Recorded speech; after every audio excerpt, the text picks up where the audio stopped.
ठीक है। हाँ, गुड मॉर्निंग भाई। दिख रहा है सबको? देखिए, आज हम बहुत ही अच्छा टॉपिक पढ़ रहे हैं। आज का जो टॉपिक है वो आरपीएससी के द्वारा फर्स्ट ग्रेड और second grade web assistant, REET, उनके लिए तो बहुत इंपॉर्टेंट है।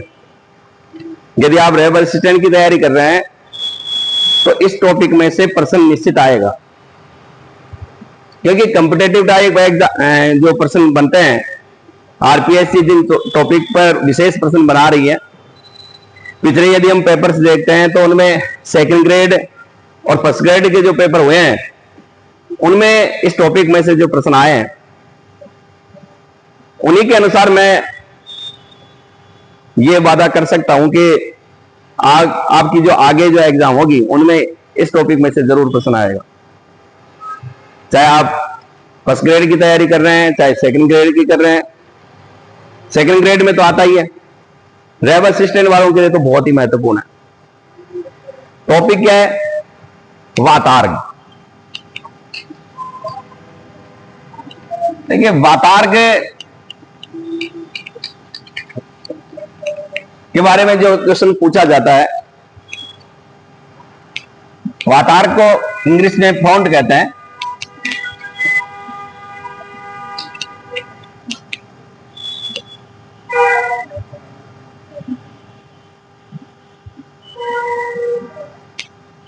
फॉन्ट्स यानी वातार्ग क्या होता है, वातार्ग कितने प्रकार के होते हैं, वातार्ग का क्या प्रभाव पड़ता है, वातार्ग का क्या महत्व है।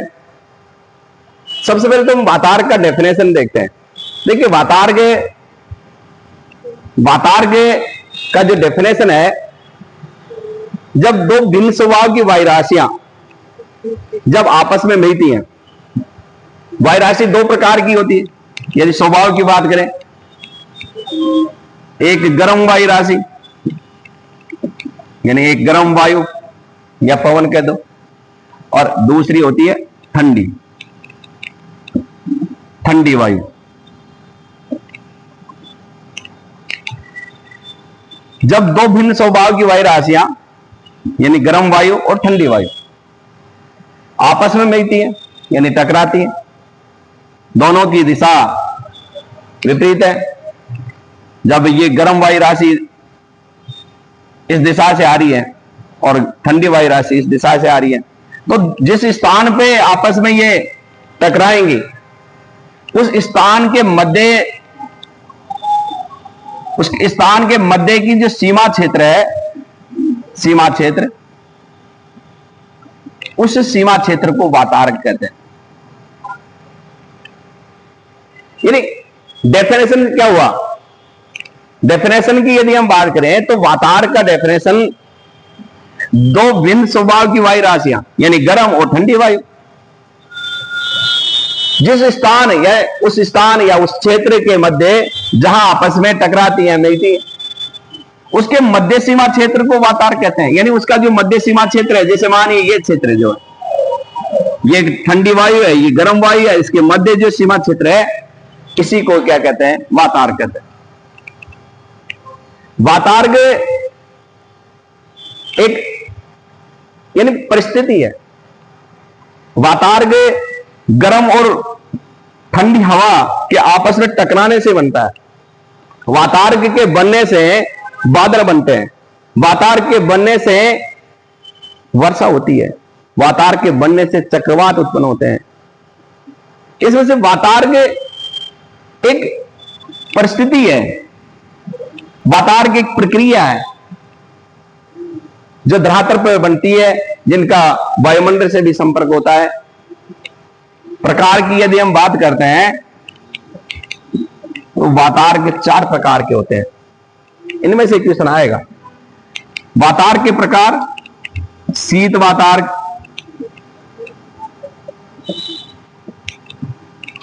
उष्ण वातार्ग,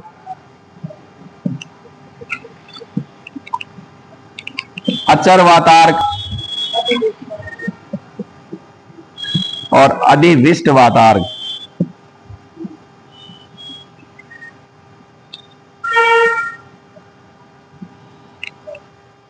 ये 4 प्रकार के वातार्ग बनते हैं। शीत वातार्ग क्या होता है? जब दो भिन्न स्वभाव की वायु राशि, यानी एक तरफ गर्म दूसरी तरफ ठंडी वायु राशि, यानी दो भिन्न स्वभाव की वायु राशि होगी, जब आपस में टकराएंगी तो वातार्ग बनेगा। लेकिन वातार्ग तो बनेगा, लेकिन कौन सा बनेगा? जब वातार्ग जो गर्म वायु राशि है और जो ठंडी वायु राशि है, इन दोनों में यदि ठंडी वायु राशि गर्म वायु राशि को अचानक यानी ऊपर उठा देती है, जब शीत वातार्ग की बात कर रहे हैं, जब गर्म वायु और ठंडी वायु जब आपस में टकराएंगी तो ठंडी जो वायु है, इस ठंडी वायु के जो ठंडी वायु है ये गर्म वायु को ऊपर उठा देती है, या ठंडी वायु जो है गर्म वायु के नीचे बैठ जाती है। यानी कहने का मतलब है गर्म जो वायु है ये ऊपर उठ जाती है। अब ऐसी परिस्थितियों में क्या होता है कि जो ठंडी वायु है, ये गर्म जो वायु है, गर्म वायु, ये ठंडी वायु के ऊपर यानी चढ़ जाएगी, यानी यहां पर ठंडी जो वायु है वो नीचे बैठ जाएगी। अब ऐसी परिस्थितियों में देखिए, जब उष्ण वातार्क बनता है तो भी परिस्थितियां तो वही होती है, लेकिन अंतर है दोनों में। शीत वातार्क में क्या होता है? शीत वातार्क में ठंडी वायु जो है ये प्रबल है, इसकी शक्ति ज्यादा है, इस वजह से इसमें शक्ति होती है कि ये गर्म वायु को ऊपर उठा देती है, उसको शीत वातार्क कहेंगे।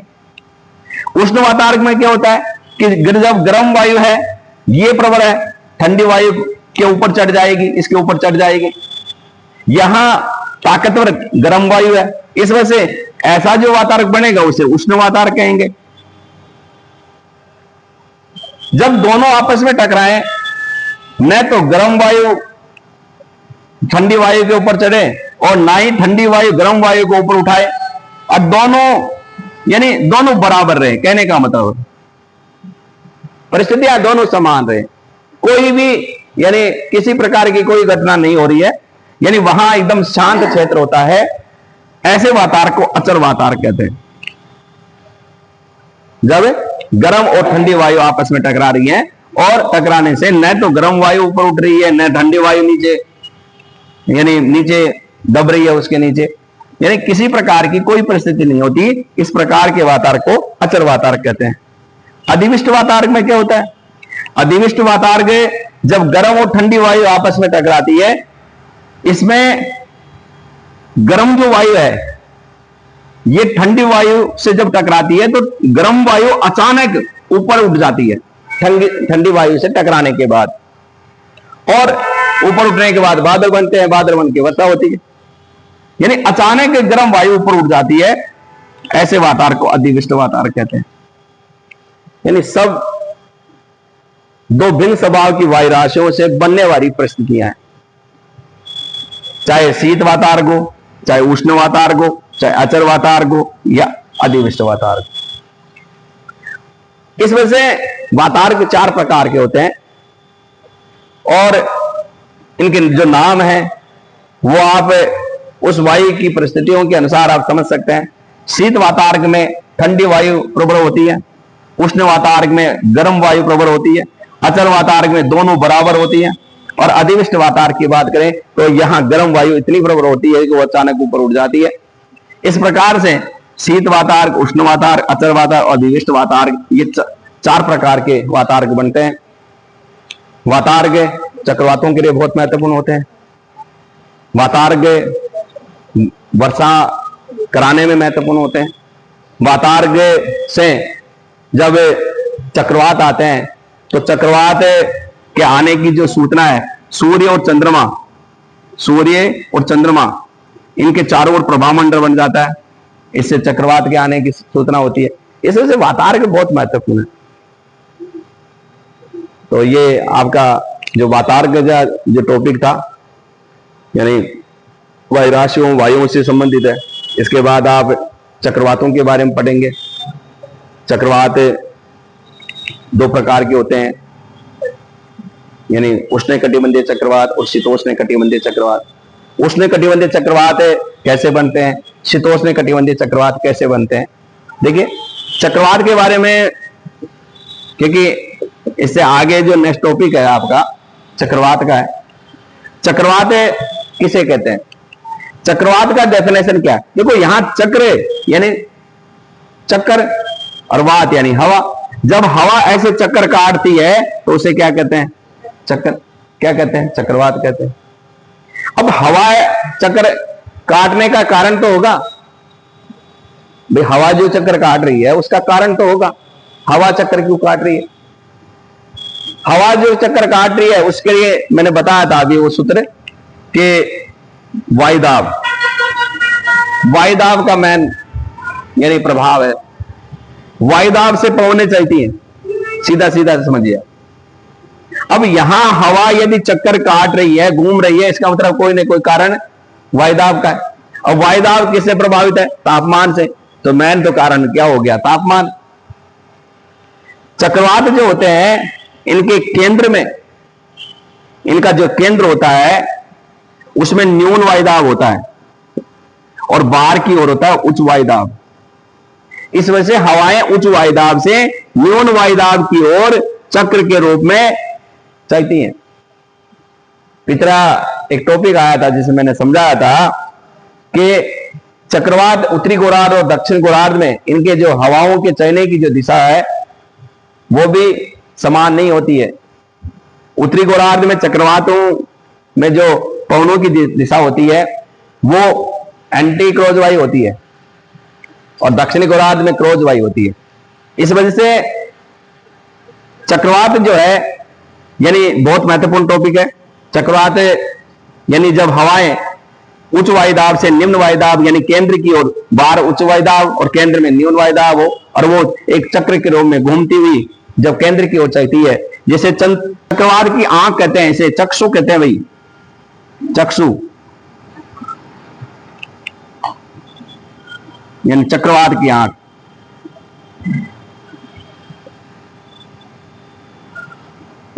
ये एक वो क्षेत्र होता है जहां हवा शांत रहती है, एकदम शांत क्षेत्र, जिसे चक्रवात की आंख कहा गया। तो चक्रवात बहुत महत्वपूर्ण है। चक्रवात के बाद में प्रति चक्रवात आते हैं। प्रति चक्रवात ये क्या होते हैं, ये इनके विपरीत होते हैं। इनके केंद्र में उच्च वायुदाब होता है, केंद्र में उच्च वायुदाब होता है और केंद्र से बाहर की ओर चलती है हवाएं, बाहर की ओर निम्न वायुदाब होता है, निम्न वायुदाब होता है। जो प्रति चक्रवात होते हैं वो चक्रवातों से विपरीत होते हैं, यानी यहां केंद्र से हवाएं उत्पन्न होती हैं और बाहर की ओर चक्र के रूप में चलती हैं। ये चक्रवातों से बहुत बड़े होते हैं, विस्तृत क्षेत्र में होते हैं। प्रति चक्रवात और चक्रवात इनके क्षेत्र भी निश्चित है। ठीक है, तो नेक्स्ट टॉपिक में पढ़ेंगे, आपसे बताएंगे।